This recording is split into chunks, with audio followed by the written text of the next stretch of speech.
look, that's the ET5 right there. Oh my god, look at that. Guys, I drove for 1.5 hours just to get here to show you guys the ET5. And today we're going to answer the question, is the ET5 gonna hurt the ET7 sales? So let's get going. First, I gotta lock up my EC6, so I just gotta press that. Boom, there we go, it's locked up, let's go.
And of course today we got a lot of people checking out the cars.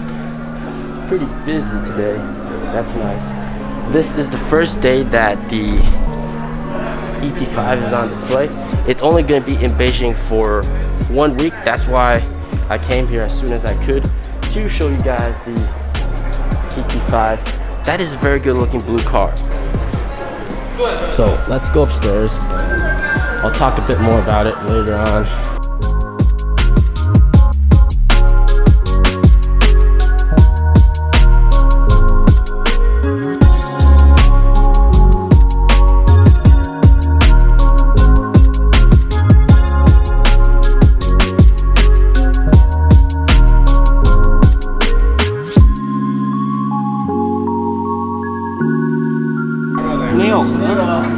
Oh, look at this. We got something pretty nice.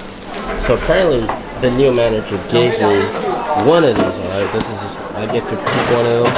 Just get to choose. Maybe I'll take this one right here.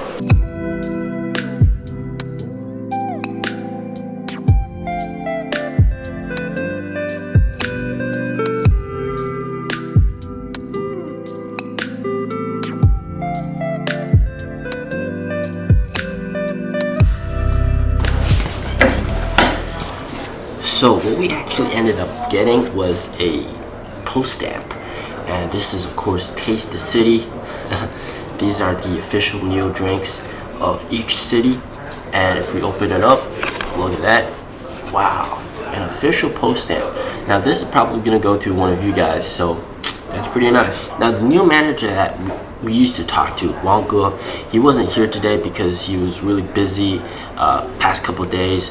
He's on vacation, so I was able to talk to another NIO manager, and apparently he didn't want to be on the camera, but we did talk about a lot of cool stuff. So he basically said the ET5 is unbeatable at this price point. The ET5 is 10,000 RMB cheaper than the Model 3, and the 5 has LiDAR and has all-wheel drive, has really good quality, and 7.1 surround sound. And of course this is also without bass. So if you go with bass and you subtract another 70,000 RMB, then the total savings go up to 80,000 RMB compared to a Model 3, which is in the ballpark of around 15 to 17,000 US dollars. Man, that's a really good deal. Now one thing that you guys are very interested in is the pre-orders, the number of pre-orders for the ET5. Now the NIO manager didn't give us specifics about how many pre-orders there are. I did get confirmation from NIO general manager here in Beijing. He did say that, man, there's been a lot of orders, and also the NIO manager also said there's been record amount of orders. They've had to call all the different customers every day just because of the volume of the orders is just massive. So every time someone places a deposit, you're assigned a NIO sales rep, and this is why the NIO manager has been so busy calling all these people that pre-ordered the ET5 to say hi to them and basically let them come to the NIO house to experience what it's like to own a NIO before the test drive is even available, and get them to maybe test drive some of NIO's other vehicles.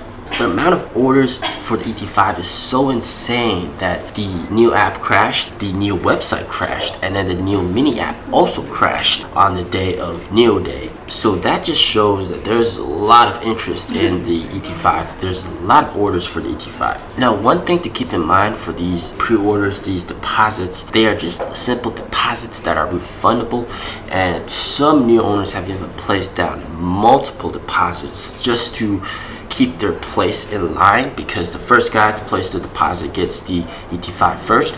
So what they do is they place multiple deposits with different phone numbers, and basically in the future, if there's someone that wants the ET5 earlier, they can sell their place in line to whoever wants it. So keep that in mind. Also, a lot of people just place the deposit, simply keep themselves in line while they check out other vehicles. If there's nothing else that's better, then they end up going with the ET5. Now, when it comes to the important question of will this hurt ET7 orders, the NIO manager said this mostly won't impact it that much. Now, I do know some people did in fact cancel the ET7 order to buy the ET5 because they think it's more bang for the buck, more value.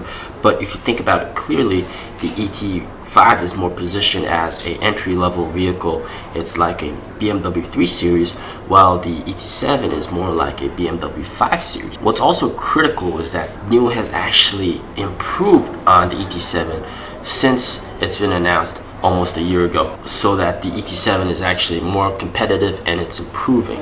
Because when the ET5 was just announced, it was so good, so much bang for the buck, it's so awesome that a lot of people didn't see the need to buy the ET7. But luckily NIO was smart. They updated a lot of core functions for the ET7, and these 20 core updates include a new 21-inch carbon wheel. Now these are much more aerodynamic. That's really cool. A completely new Nappa leather design for the interior, offering more Nappa leather coverage, and then the rear seats now have air cushion. Before this, NIO CEO didn't really allow people to get into the ET7 to sit inside the car, feel what it's like, because he wasn't satisfied with the comfort of the seats. Now we know why, because he wanted to update the comfort of the rear seats with this air cushion system that's supposed to be softer, more plush. The interior mood lighting now has 256 colors. They refined the overall interior of the white color variant. That's nice. They've lined the front dash of the ET7 with antibacterial coating, and also they've added Dolby Atmos support and technology into their 7.1.4 surround sound system. And most critical is also the AR VR feature that's on the ET5 is also coming to the ET7, because that is actually a killer feature for the ET5. They've improved overall aerodynamics by quite a bit. Now the drag coefficient is only 0.208 CD. They've improved the overall acceleration. Now it goes to 0 to 100 in just 3.8 seconds. And there's over 9 different driving modes, including snow, desert, wet roads, sport, and sport plus. Sport plus basically disables traction control, allowing you to drift the car if you wanted to. Now, we've never seen NIO's drifting, but that is something that you can do now. So that's pretty awesome. They've upgraded the air conditioning system to support 3-zone climate control. So the passenger and the driver's seat and the rear seats can actually have different temperature settings. And one really important thing that's on the ET5 that's not on the ET7 is the 360-degree cameras that are also now on the ET7. This A offers Guardian mode, which is basically Tesla's Sentry mode, and B, there's now a 360-degree view of the car without the car itself, so you can actually see curbs more clearly and also any sort of obstacle around the vehicle. And what's really cool is that this new camera is also available to existing NIO owners if they want to purchase it as an upgrade. Now this will come in the future, and I will definitely get that upgrade. Now another core feature that they updated for the ET7 is the hands-off detection, because what used to happen was existing NIOs are all pressure sensitive on the steering wheel. So what people bought was these little clamps that stuck onto the steering wheel, and that fooled the system into thinking that you're still holding onto the steering wheel, and that would make NIO Pilot still work and not quit. So now with this hands-off detection system, you can no longer cheat the system, and it's supposed to be safer. The ET7 is much more luxurious. It has the heads-up display while the ET5 doesn't. It has better, softer seats, better acceleration, and of course lifetime warranty, where the ET5 only has 10-year warranty. Now, one really killer feature about the ET5 is the 5-axis suspension system that they have, and that really improves the feel of the vehicle when you're accelerating and decelerating. There's less of that head jolting car movement that we see in a lot of existing NIOs. One of my biggest complaints is when I'm driving my NIO and my wife's sitting in the passenger side and I slightly step on the brakes, the car starts jolting forward. She's like, go easy on the brakes. And also similar with the throttle, if I slightly go a bit too fast, the car just kind of jolts backwards. So that hopefully solves a lot of those problems. If you do live in China and you want to test drive a NIO and potentially purchase a ET5, scan this QR code. This is my personal referral QR code. If you do take delivery of a vehicle, you will get 12,000 bonus NIO points that you can spend on coffee and other cool NIO merch. The NIO manager did say that a lot of people, if they have the money, they will buy the ET7. If they don't, they will end up buying the ET5. Of course, the ET5 is the entry-level vehicle, and it's supposed to be an entry-level vehicle. It's not competing with the ET7. It's competing with the BMW 3 Series and the Model 3, and that's exactly what they aim to do. So yes and no, the ET5 will hurt ET7 orders by a little bit, but for the most part, the ET7 orders won't be affected. If you could afford the ET7, would you buy the ET7 or buy the ET5 and invest the rest? Let me know in the comments down below. Obviously, the ET5 is going to be a game changer. There's going to be a ton of order volume for the ET5. A lot of people will be buying this vehicle, and we'll see a ton of more NIO owners. And this is, of course, very good for NIO stock. Like, subscribe, see you in the next one. Peace out. Wow.